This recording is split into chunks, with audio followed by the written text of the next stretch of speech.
সেখানকার নাকি এক জামাত নেতার কাছ থেকে তেল উদ্ধার করা হয়েছে, তাকে সেখান থেকে তেল উদ্ধার করা হয়েছে।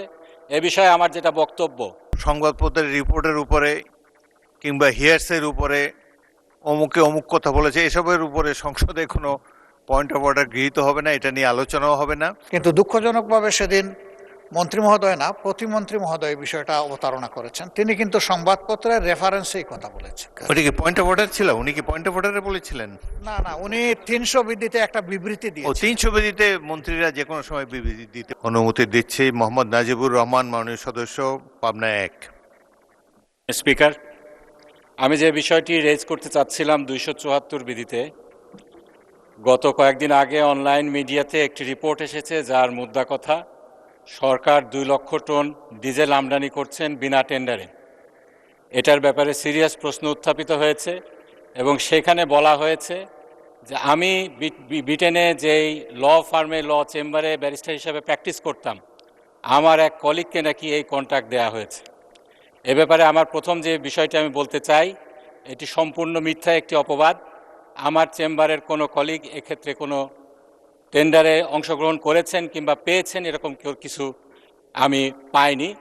দ্বিতীয় যে বিষয়টি, সেটি হলো এটার বিষয়ে যে অপপ্রচার চলছে, এই ব্যাপারে মাননীয় জ্বালানি মন্ত্রী যিনি আছেন তার একটু সুস্পষ্ট ব্যাখ্যার দাবি রাখে।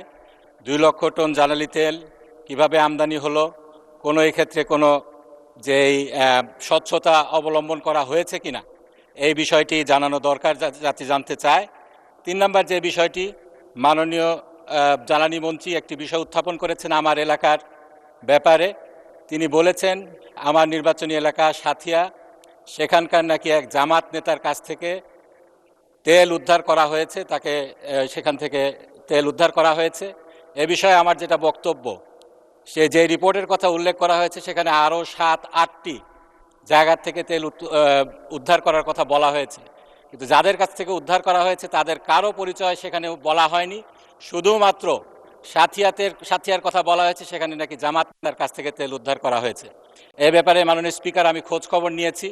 যার কথা বলা হচ্ছে জনাব আলাউদ্দিন, আমার সাথিয়া নির্বাচনী এলাকার একটি ইউনিয়নের তিনি বাসিন্দা। সেই জনাব আলাউদ্দিন জামাত ইসলামের কোনো নেতৃবৃন্দর, কোনো র্যাঙ্ক অ্যান্ড ফাইলের কেউ নন, জামাত ইসলামের তিনি সদস্যও নন। যেটা হয়েছিল, সেখানে তিনি তেল ব্যবসা করেন। তিনি 2 ড্রাম তেল নিয়ে এসেছিলেন, 200 খুব সম্ভব 465 লিটার তেল তিনি নিয়ে এসেছিলেন। সেটা যখন উদ্ধার করা হয়, স্থানীয় লোকজন তখন বাধা দেয় এবং বলে যে এই তেল আমাদের জন্য আনা হয়েছে, একটু অপেক্ষা করেন, জামাতের যিনি আমির আছেন তিনি আসবেন, তখন এটা ফয়সালা হবে। জামাতের আমির সেখানে জানও নাই, এ ব্যাপারে তিনি কোনোভাবে অবহিতও নয়। কিন্তু যেহেতু জামাতের আমিরের নামের কথা সেখানে উল্লেখ করা হয়েছে, উপজেলা জামাতের আমির, সেজন্য রিপোর্ট করা হয়েছে তিনি জামাতের সংশ্লিষ্ট কেউ, জামাত নেতা। এ ব্যাপারে আমার সুস্পষ্ট বক্তব্য, যারা এর সাথে জড়িত আছে, এটা ইনক্লুডিং যদি আমাদের সম্মানিত বিরোধী দলের নেতাও হন, তার এলাকার লোক হয়, কিংবা আমাদের যারা কেউ হয়, সুষ্ঠু তদন্ত সাপেক্ষে সবার বিচার হওয়া উচিত। আমি চ্যালেঞ্জ দিয়ে বলতে চাই, আমাদের সংগঠনের সাথে আর কেউ এই ব্যাপারে ছিল না। ধন্যবাদ মাননীয় সদস্য। পয়েন্ট অফ অর্ডার সংবাদপত্রের রিপোর্টের উপরে কিংবা হিয়ার্সের উপরে অমুকে অমুক কথা বলেছে, এসবের উপরে সংসদে কোনো পয়েন্ট অফ অর্ডার গৃহীত হবে না, এটা নিয়ে আলোচনাও হবে না। জরুরি কিছু থাকলে আপনার সংশ্লিষ্ট মন্ত্রীর সাথে সরাসরি যোগাযোগ করেন। সংসদে জাতীয় গুরুত্বপূর্ণ বিষয় নিয়েই আমরা আলাপ আলোচনা চালাবো। স্পেসিফিক 2-1টি বিচ্ছিন্ন ঘটনা নিয়ে সংসদে আলোচনা করার স্কোপ নাই। আমি দিনের কার্যসূচিতে ফিরে যাচ্ছি।